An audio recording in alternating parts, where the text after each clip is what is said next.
Brake bleeding has been the bane of the solo mechanic's existence for far too long. But that's finally over because I'm going to show you how to do it fast, cheap, and most importantly, alone.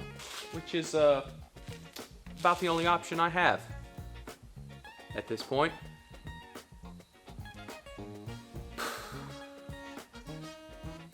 Anyway, first thing you're going to need is a rubber line with a 3/16 internal diameter. I like this stuff because it's very pliable and it's also see-through, which makes it a lot nicer. I got this off Amazon. I will leave a link in the description below. You need a plastic bottle. Any old plastic bottle will do. Just make sure that it's clean and dry. Brake fluid is expensive. You might want to reuse it at some point. Then you need something to make a hole with. In my case, I'm going to use a drill and a drill bit. Just make sure the drill bit is large enough to let some air escape around the line.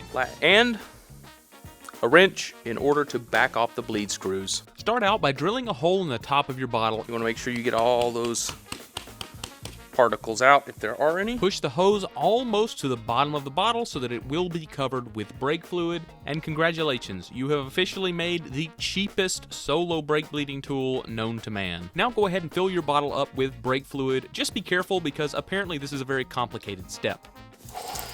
Just made a mess. What was I saying earlier about brake fluid being expensive and not wanting to get it everywhere?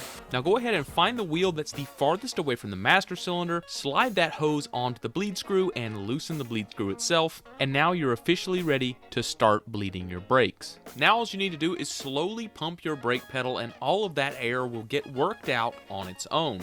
The downside of this method is that you cannot see the air leaving in real time, which means there is a bit of guesswork involved. And I'll do this for a few minutes to make sure that we're good, stopping periodically to check and make sure that my master cylinder is not low on fluid and that my bottle is not about to overflow.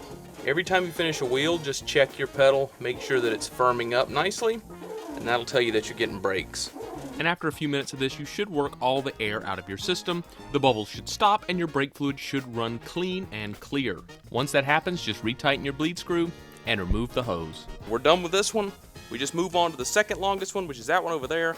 I'm not going to bore you with that process because it's exactly the same. But that is how you bleed your brakes by yourself, super cheap and super easy. If you found this video helpful, hit that thumbs up button. It really helps. And if you want to see more content like this, check out my channel and consider hitting that subscribe button and sticking around. Thanks for watching, and I'll see you in the next one.